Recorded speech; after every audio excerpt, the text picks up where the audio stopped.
Practice Test 3. Section 1. Listening Comprehension. Find the directions for this test in your textbook and read along with them as they are read to you on the tape. This section tests your ability to comprehend spoken English. It is divided into 3 parts, each with its own directions. You are not permitted to turn the page during the reading of the directions or to take notes at any time. Part A. Directions. Each item in this part consists of a brief conversation involving 2 speakers. Following each conversation, a third voice will ask a question. You will hear the conversations and questions only once, and they will not be written out. When you have heard each conversation and question, read the 4 answer choices and select the one, A, B, C, or D, that best answers the question based on what is directly stated or on what can be inferred. Then fill in the space on your answer sheet that matches the letter of the answer that you have selected. Here is an example. You will hear, "Do you think I should leave this chair against the wall or put it somewhere else?" Over by the window, I'd say. "What does the woman think the man should do?" You will read, A. Open the window. B. Move the chair. C. Leave the room. D. Take a seat. From the conversation, you find out that the woman thinks the man should put the chair over by the window. The best answer to the question, "What does the woman think the man should do?" is B. Move the chair. You should fill in B on your answer sheet.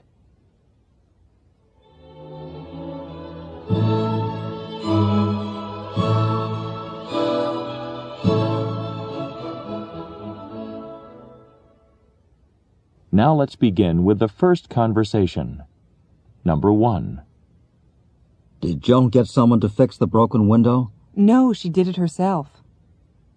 What does the woman say about Joan?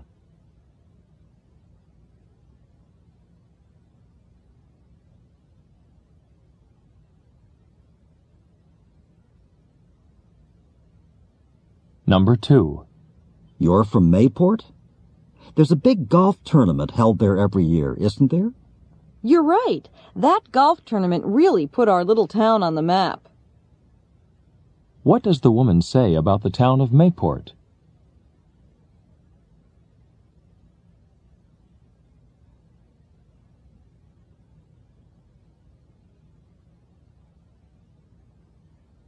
Number 3. This painting isn't an original, it's a copy. "How do you know that?" What does the man ask the woman?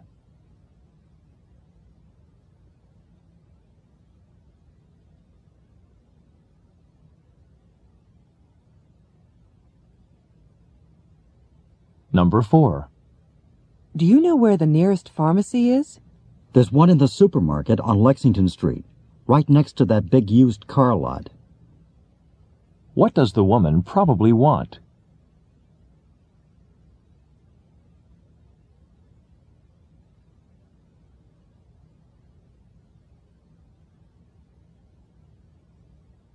Number 5. Mandy, did you get a chance to read that magazine I gave you? Cover to cover. What does Mandy say about the magazine?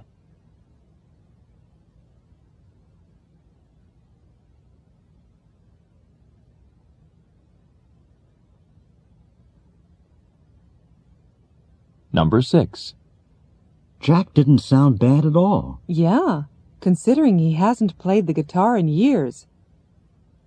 What do the speakers say about Jack?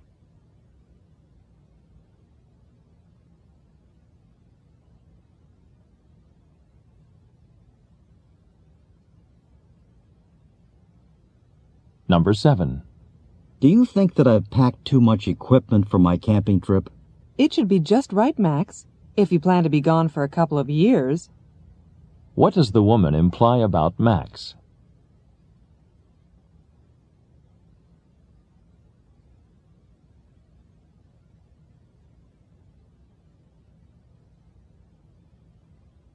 Number 8. What should I take with me when I talk to the mayor? I'd bring a pen and notebook and a small tape recorder. Oh, and a prepared list of questions, of course. What is the woman probably planning to do?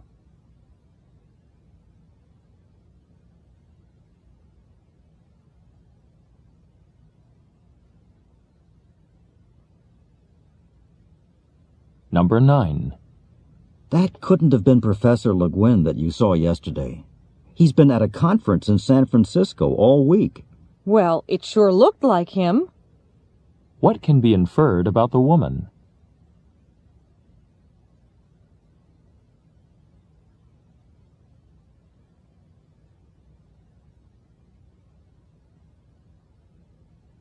Number 10. There must be something wrong with that microphone the speaker is using. I can hardly understand a word he's saying. Yeah, I can only catch a word or two myself. Why are these people probably having trouble understanding the speaker?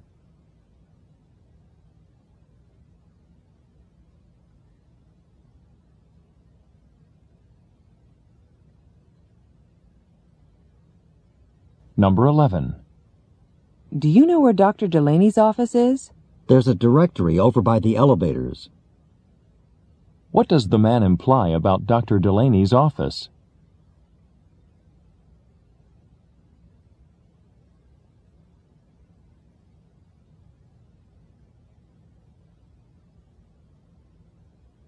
Number 12. Do you still like country music? Can't get enough of it. What does the woman say about country music?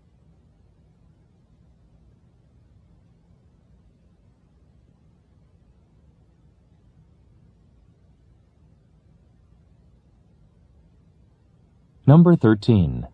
You weren't very busy at work today, I suppose. Not busy. We were snowed under. What does the woman mean?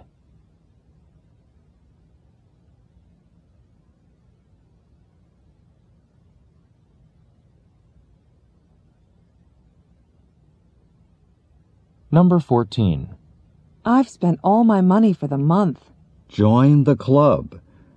What does the man mean?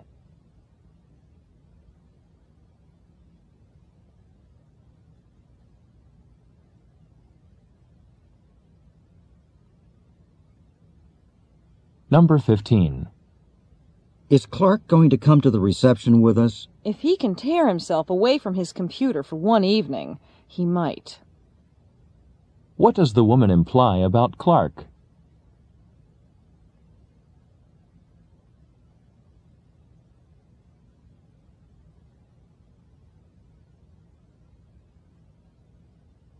Number 16. In this photograph, Gordon looks like the youngest person in your group. Actually, he's the second oldest. What is learned about Gordon from this conversation?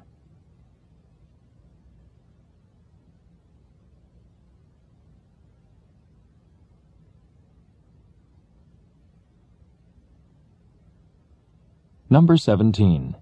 Sam sure cooks good pancakes. Yeah, but not much else. What does the woman say about Sam?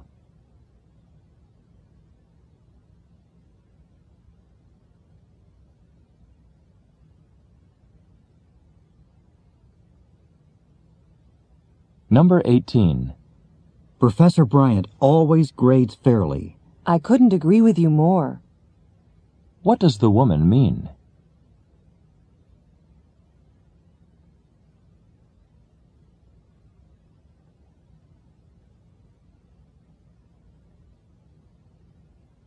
Number 19. We should discuss our presentation sometime in the next few days. Fine. How about over lunch today? When does the woman want to talk about the presentation?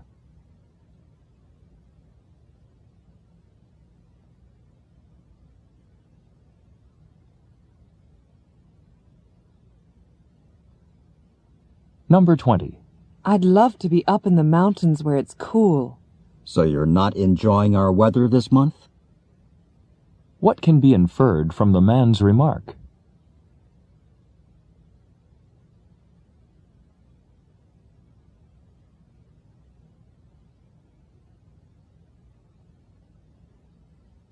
Number 21.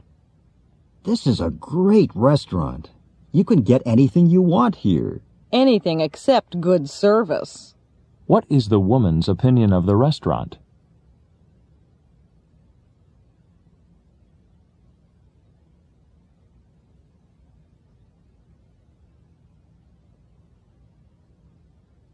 Number 22.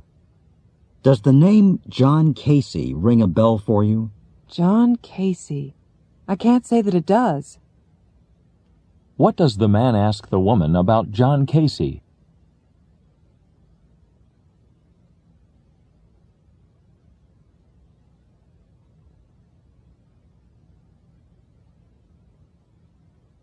Number 23. I didn't know you were interested in geology. Well, it's a requirement to take at least one science course, and geology seemed like the easiest one. Why is the man taking the geology course?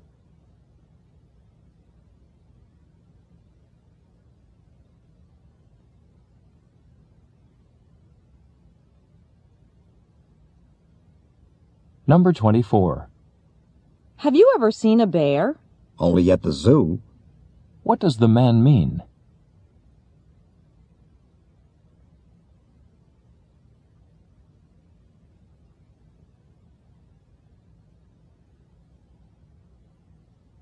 Number 25. Connie asked you a lot of questions, didn't she? Yes, she did. And I'd like to know what she was driving at. What does the man wonder about Connie?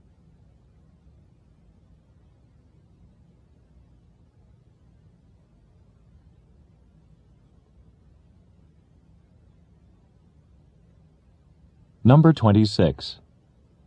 Gary, do you know when the work on that new road will be done? The sooner the better, as far as I'm concerned. What does Gary say about the new road?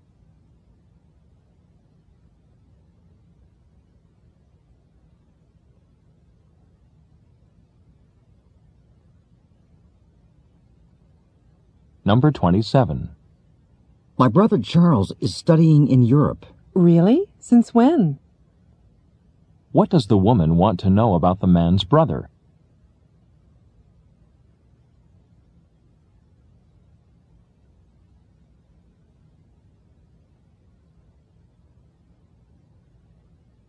Number 28. Charlotte will be starting graduate school in September. So she did get a scholarship. What had the man originally assumed?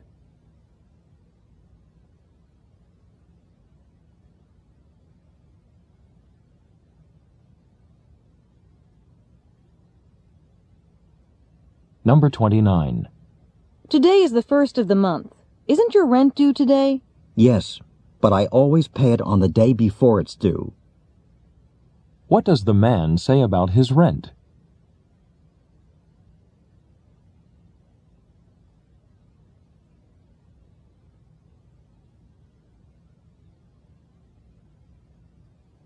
Number 30. A lot of people were planning to attend the debate. Not many were there, though. What does the man mean?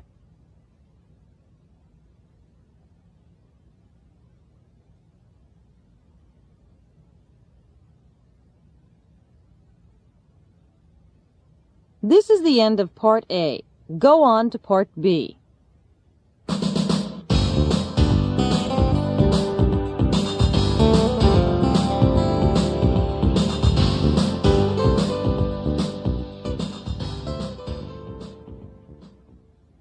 Now read along with the directions for Part B in your textbook as they are read to you on the tape.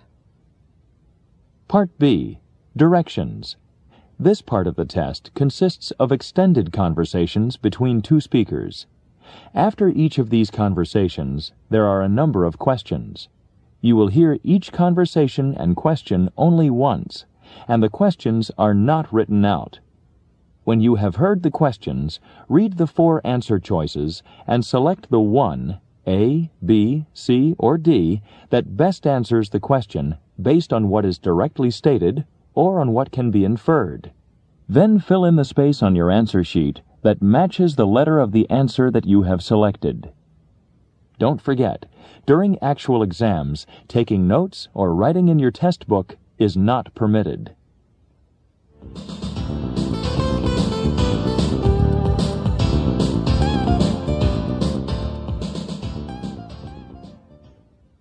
Now let's begin Part B with the first conversation. Questions 31 to 33. Listen to the following conversation. John, I hear you bought a new car. I did just buy a car, but it's not exactly a new one. It was made back in the 1950s. Here, take a look at this photo. Wow, you're right. This car hasn't been new for a long time. Couldn't you afford a newer car? Believe it or not, this car cost almost as much as a new one. Really? How could that be? Well, a lot of cars from the 40s, 50s, and 60s have become collector's items and are worth a lot of money. But this one doesn't seem to be in very good shape. The engine is still in good condition. I plan to fix up the interior and to paint the car myself. Then it will be worth even more money. So then you'll resell it? No, I don't plan to resell it. But I might enter it in some classic auto shows. Maybe I'll win a prize. Number 31. Why did Don buy an older car?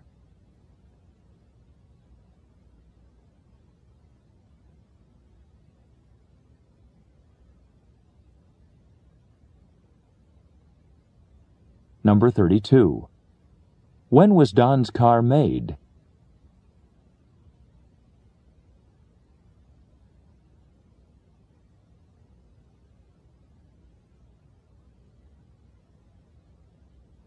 Number 33. What does Don plan to do with the car he bought?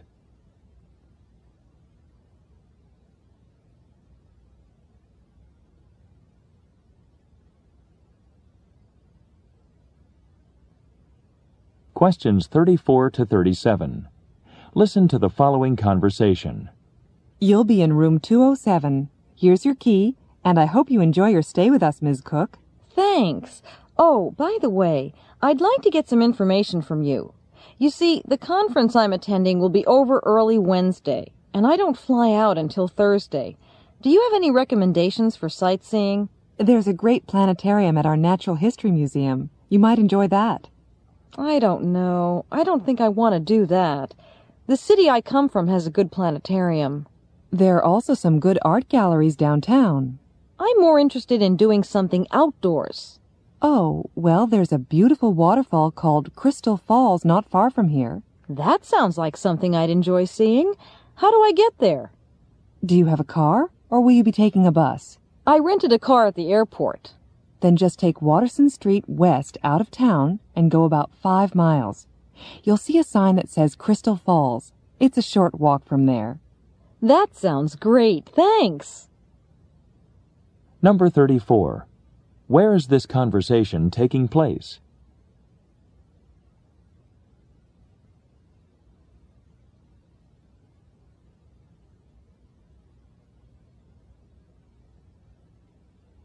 Number 35. What does Ms. Cook imply that her main purpose was in coming to this town?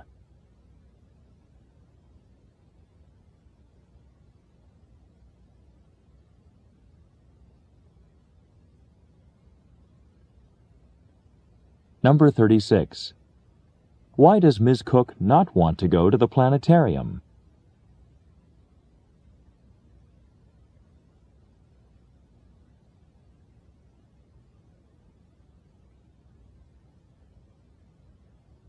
Number 37. How will Ms. Cook probably get to the waterfall?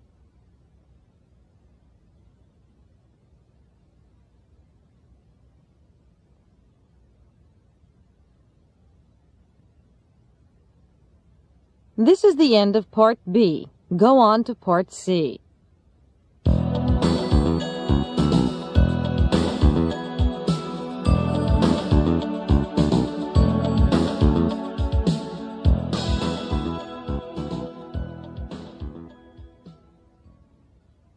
Now read along with the directions for Part C in your textbook as they are read to you on the tape. Part C.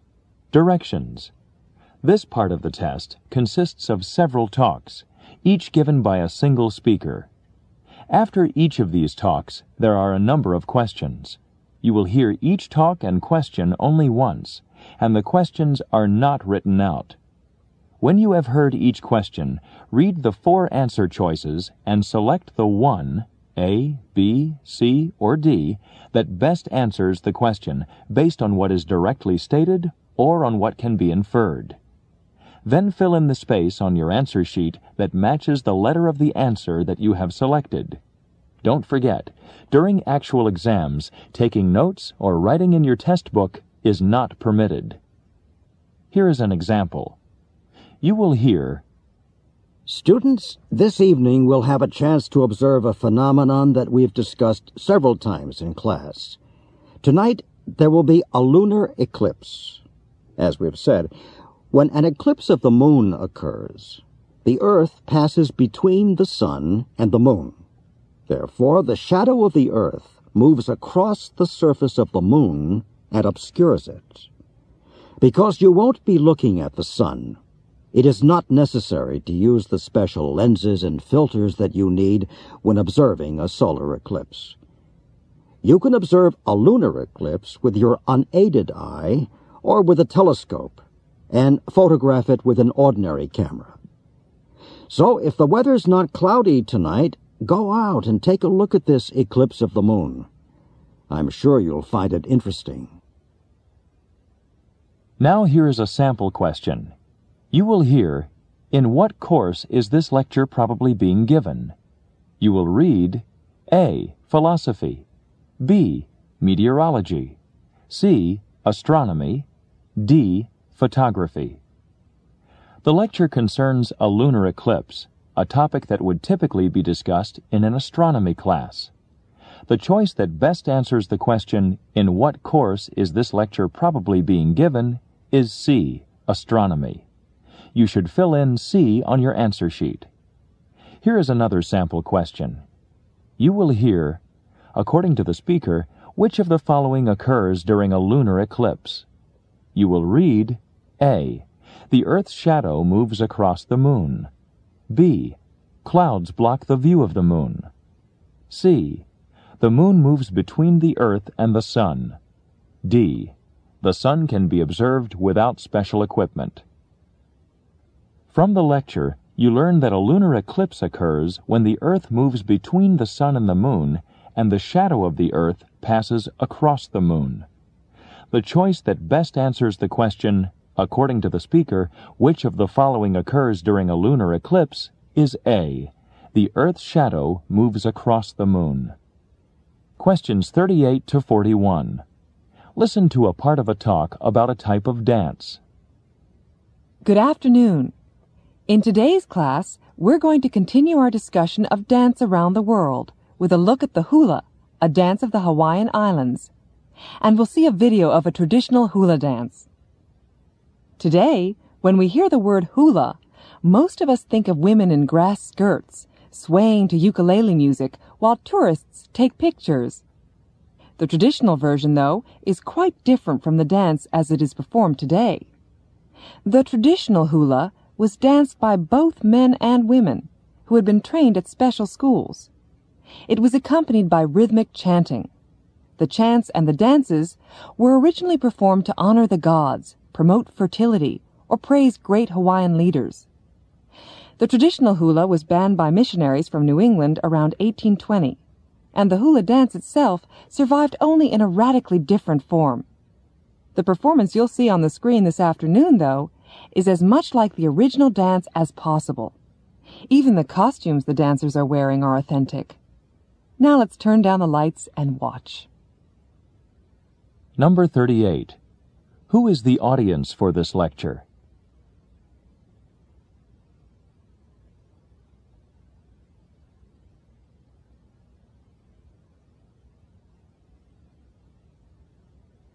Number 39.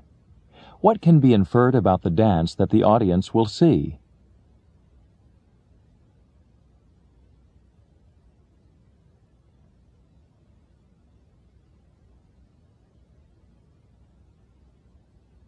Number 40. What effect did New England missionaries have on the traditional hula dance in around 1820?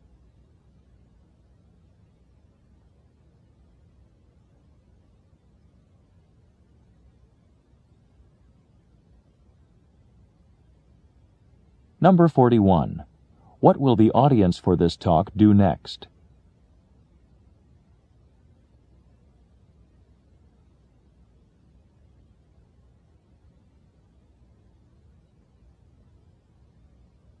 Questions 42 to 45. Listen to the following talk.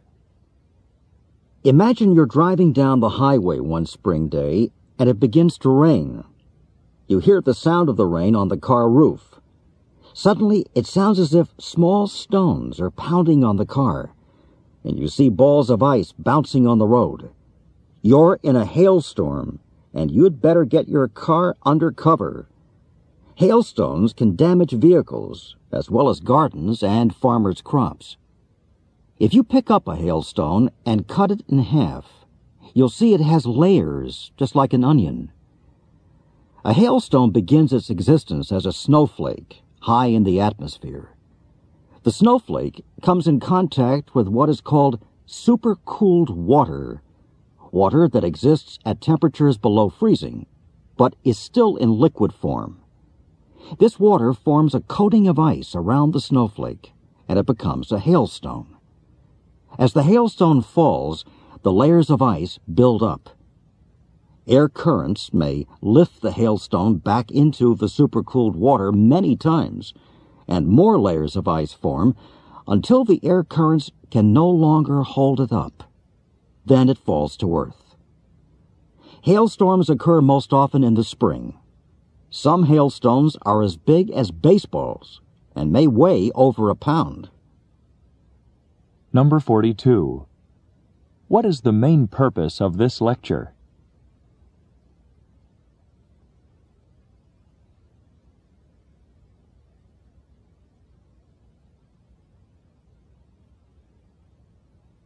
Number 43. Why does the speaker compare a hailstone to an onion?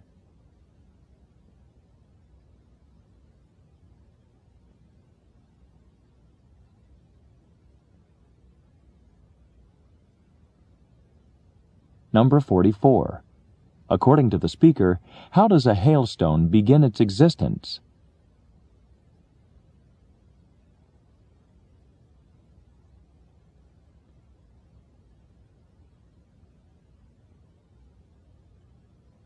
Number 45. According to the speaker, when are hailstorms most common?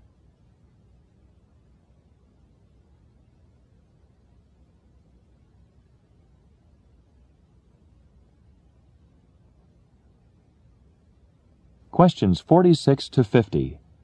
Listen to part of a lecture about child development. Now, in the last few minutes of class, I'd like to address a slightly different issue. The question of how children learn to talk. Learning to speak their own language is one of children's greatest accomplishments, yet it is a somewhat mysterious process. Children first begin to make language-like noises when they are between 2 and 4 months old. These noises generally begin with the letters G and K, because these sounds, goo and coo, are the easiest sounds for infant mouths to make. Between 4 months and 8 months, infants begin to babble meaningless syllables. Most common are those beginning with P, B, D, M, or N sounds, followed by a vowel sound. Parents sometimes misinterpret these as actual words, such as mama or dada. Between 6 months and a year, babies say their first true words. Vocabulary grows slowly at first, usually only a few words a month. But once a child has learned about 50 words, generally at around 18 months, the pace picks up rapidly. At first, children say single words.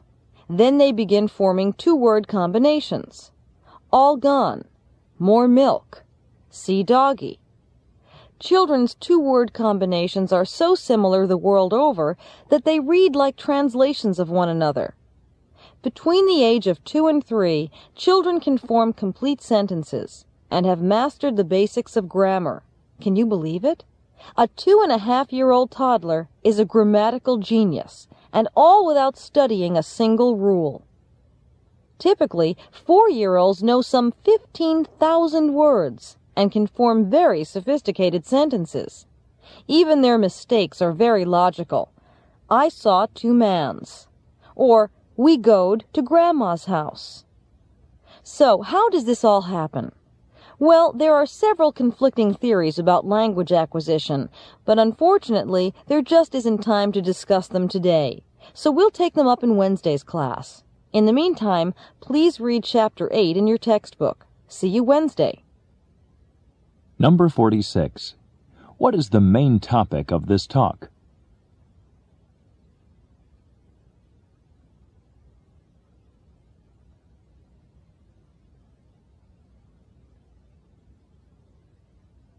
Number 47.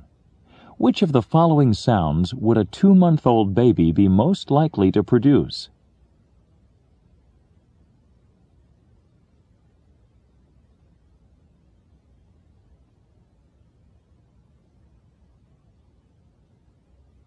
Number 48. At what age do most children begin to master the basics of grammar?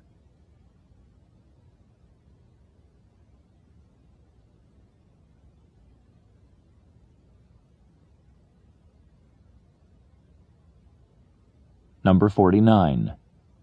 What does the speaker say about the grammatical mistakes that 4-year-olds make?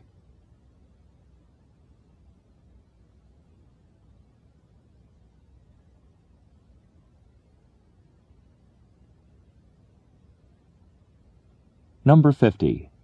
Why does the speaker not discuss the theories about how children acquire language?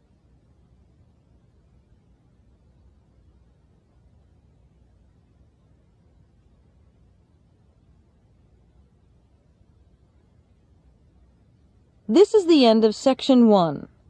Listening Comprehension. Stop work on Section 1.